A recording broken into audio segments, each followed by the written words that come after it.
믿음의 길을 걷고 하나님과 동행한다는 것은 근본적으로는 큰 축복입니다.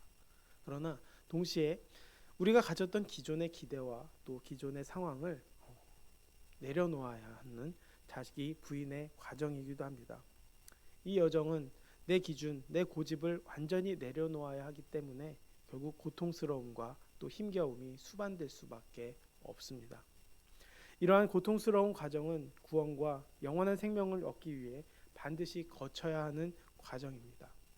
이는 어려움을 단순하게 참는 것이 아니라 죄를 멀리하고 또 눈에 보이는 세상을 넘어서 영적인 실체를 바라보는 법을 배우는 길이기도 합니다. 결국 최종적인 믿음의 완성은 오직 하나님 한 분만 바라보고 의지하는 것에 있습니다.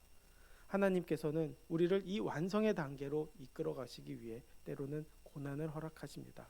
그리고 그 연단의 과정을 통해 우리를 빚어 가십니다. 또한 하나님께서는 이 거룩한 역사를 우리의 삶 속에서 멈추지 않고 계속 확장해 나가십니다.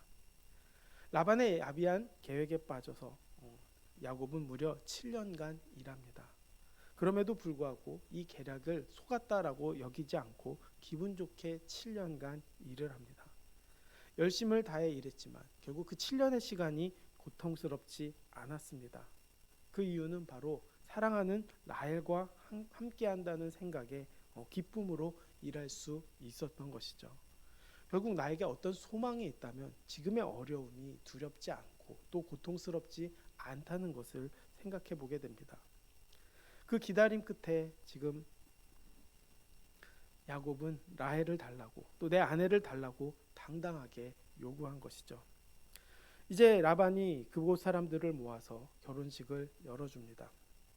제가 개인적으로 이해가 되지 않는 부분은 바로 이 기쁜 소식을 이삭과 리브가에게 알리지 않았다는 것입니다. 이삭에게 알렸더라면 아마 라헬과 야곱을 뺏길 것이라고 생각해서 그런 행동을 하지 않았을까 생각해 봅니다. 여전히 에서가 분노하고 있기 때문에 야곱이 알리러 갈 수 있는 입장도 아니었고 여전히 라반은 꼼수를 부리고 있다는 것을 알게 되는 것이죠. 그 꼼수는 정작 밤이 되었을 때도 이루어집니다. 라헬 대신 그녀의 언니 레아를 야곱에게 보냈습니다. 야곱은 아마 밤중이라 분별하지 못한 채 레아와 첫날 밤을 보냈고 아침이 되어서야 그 상대가 레아임을 알았습니다. 얼마나 황당했을까요? 아마 야곱과 리브가가 이삭을 속였던 방식과 비슷한 방식으로 라반이 속인 것은 아닐까 생각해 보게 됩니다. 라반이 야곱의 분별력을 낮추기 위해서 흐리게 하기 위해서 포도주를 과하게 마시게 했거나 또 레아가 라헬의 향수나 옷을 사용하여 철저히 라헬로 분장했을 가능성이 있는 것이죠. 이제 라반에게 왜 속였냐고 야곱이 거세게 항의합니다. 라반은 언니보다 아우를 먼저 시집 보내는 것이 우리 지방의 관습이 아니다라는 핑계를 대면서 이 상황을 정당화하려고 했습니다. 그러나 라반의 속마음은 어떻습니까? 그래서 네가 어쩔 건데 라는 생각이죠. 네가 뭘 할 수 있을 건데 라는 생각이 훨씬 더 컸을 것입니다. 아니면 이삭한테 가보든가 너네 형이 기다리고 있을 텐데 라고 이야기하면서 생각하고 이야기한 것이죠. 야곱의 입장에서도 또 한편으로는 비참했을 것입니다. 실컷 라헬과 결혼할 것이다라고 기대하면서 7년을 최선을 다해서 살았는데 돌아온 것은 결국 어떻습니까? 전혀 기대하지 않은 상황을 마주한 것이죠. 그러나 여기서 자신을 돌아보지 않았을까 생각해 봅니다. 하나님은 인간이 무엇을 심든지 그대로 거두게 함으로써 야곱의 죄를 직면하게 하셨다는 것이죠. 하나님은 야곱을 하나님의 사람으로 빚기 위해서 그가 의지했던 라반을 통해 오히려 절망하게 했다는 것입니다. 사람에 대한 기대를 끊어놓음으로써 오직 하나님만을 전심으로 의지하게 하려는 연단의 과정이었다는 것이죠. 고통의 시간이기도 하지만 또 은혜의 시간이 될 수 있다는 것입니다. 우리의 삶 속에서 하나님께서 내가 기대하지 않는 상황으로 인도하실 때 우리는 실망하고 또 하나님을 떠나고자 하는 마음이 가득할 때가 많습니다. 그러나 그 그 과정 역시도 하나님의 은혜이고 축복이고 또 나를 돌아볼 수 있는 시간이 될 수 있게 되기를 원합니다. 그리고 그 연단의 과정이 결국 나를 믿음의 자리로 완성해가는 과정이라고 기억한다면 우리는 그 믿음의 길을 온전히 갈 수 있다는 것이죠. 이것을 인도하시기 위해서 하나님께서는 지금 야곱을 이렇게 억울한 상황으로 이끄시듯이 우리의 과정 속에서도 이러한 것들이 있다는 것을 기억해야 합니다. 그리고 야곱만 이런 일이 일어나는 것이 아니라는 것도 기억해야 하는 것이죠. 많은 사람들이 이것을 겪게 됩니다. 그것 역시도 하나님 뜻 안에서 또 하나님이 믿음의 확장을 위해서 또 구원의 확장을 위해서 이끌어가고 계시는 하나님의 계획이라는 것이죠. 이 계획 속에는 야곱만 있는 것이 아닙니다. 바로 레아의 입장도 있습니다. 같이 밤을 보낸 레아의 입장에 대해서 우리도 한번 생각해 보아야 하는 것이죠. 분명 그녀도 야곱이 라헬을 사랑한다는 것을 알았을 것입니다. 그녀 역시 야곱을 흠모했기에 아버지의 뜻을 따랐을 것이고 또 거부하지도 않았을 것입니다. 그러나 그 역시도 마음은 편하지 않았을 것입니다. 가장 행복해야 할 시간에 나를 발견한 남편의 야곱의 눈빛을 보았을 때 어땠을까요? 그의 차가운 분노와 그의 분노가 눈에 보였을 때 그녀 역시도 마음이 편치 않았을 것입니다. 거기다가 야곱이 밖으로 나가 라반에게 왜 라헬을 들여보내지 않았냐고 따졌을 때는 훨씬 더 마음이 비참했을 것입니다. 어떻게 보면 아버지의 뜻을 따랐지만 또 자기의 뜻이기도 했지만 결국 그 상황 속에서 남편이라는 사람에게 철저히 배신당하고 외면당한 여인이 되었다는 것이죠. 거기다가 결혼 생활 내내 야곱은 라헬만을 향해 눈길을 주고 있었다는 것입니다. 결국 남편의 사랑에 목말라 있었고 또 어떻게든 그의 시선을 돌리고 싶었을 것입니다.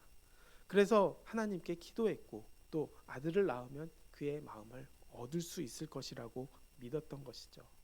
그래서 첫째 르우벤을 낳았을 때 여호와께서 나의 괴로움을 돌보셨으니 이제는 내 남편이 나를 사랑하리라 라는 기대를 가지고 그 아들의 이름을 지었습니다.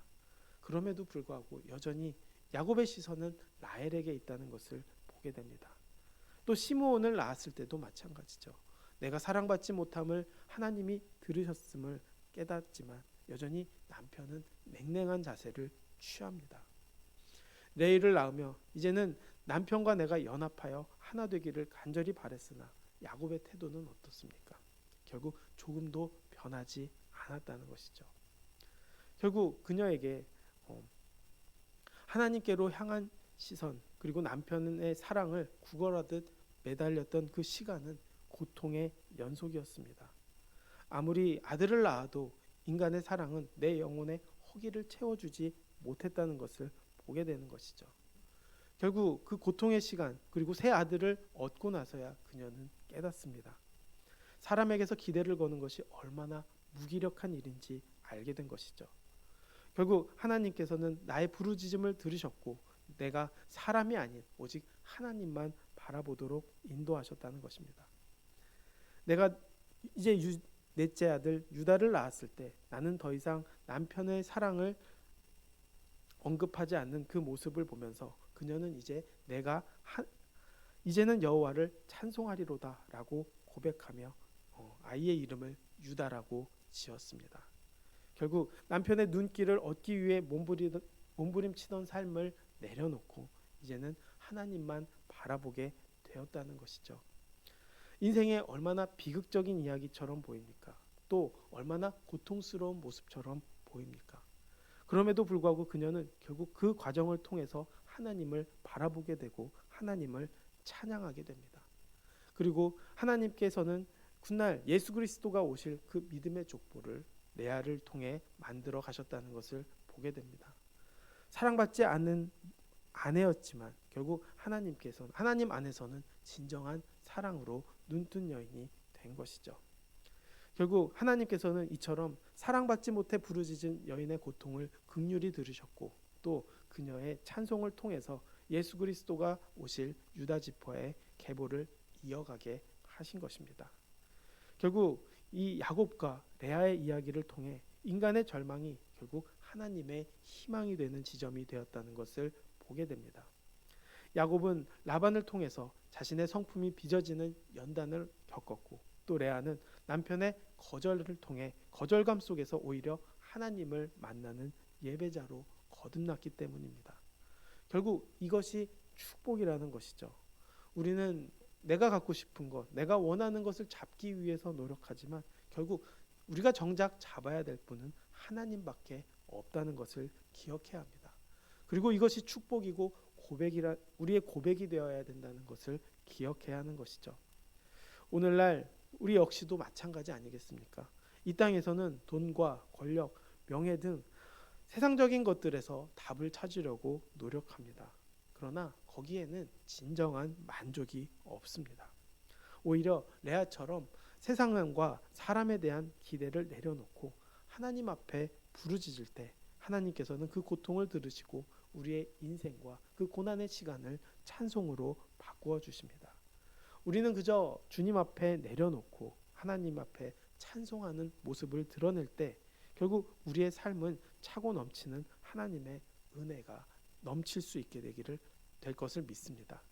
결국 하나님만 의지하는 것, 하나님만 바라보는 것, 이것이 믿음이고 축복이고 또 주님이 주신 은혜의 과정이라는 것을 기억할 때 우리의 삶은 결국 주님 안에서 풍성해질 것이고 또 주님을 통한 소망을 갖고 살아가게 될 것이며 그 소망의 자리에서 하나님의 뜻을 이루며 삶 속에서 충분한 만족과 또 영원한 나라의 소망을 갖고 살아갈 수 있게 되기 때문입니다. 오늘 하루도 그 믿음 갖고 살아가게 되길 원합니다. 그리고 하나님만 붙잡을 수 있게 되길 원합니다. 그 하나님 붙잡음 가운데 결국 그 붙잡을 수 있었던 것도 하나님의 은혜와 축복이라는 것을 기억하며 믿음으로 달려가는 우리 모두가 되기를 주님의 이름으로 축원합니다. 기도하겠습니다. 사랑과 은혜가 많으신 아버지, 결국 우리의 고난과 고통 속에 믿음으로 인도하시는 하나님의 놀라운 은혜를 바라보게 하심에 감사합니다. 결국 우리의 시선은 다른 곳에 있는 것이 아니라 하나님께 있음을 기억하게 해주심에 감사합니다. 야곱이 라헬을 바라보듯 또 레아가 야곱을 바라보듯 아버지 사람을 바라보는 것이 아니라 오직 우리는 하나님만 바라보게 하여 주시옵소서. 우리의 시선이 하나님께 있을 때 하나님께서는 인도하시고 역사하시고 책임져 주시고 또 우리의 삶 속에서의 문제들을 수습해 주신다는 것을 늘 기억하게 하시고 또 그 기억함으로 인해 늘 감사의 고백과 입술의 찬양이 넘칠 수 있도록 인도하여 주시옵소서. 소망 가운데 축복 더하여 주심에 감사드리며 예수님의 이름으로 기도드렸습니다. 아멘.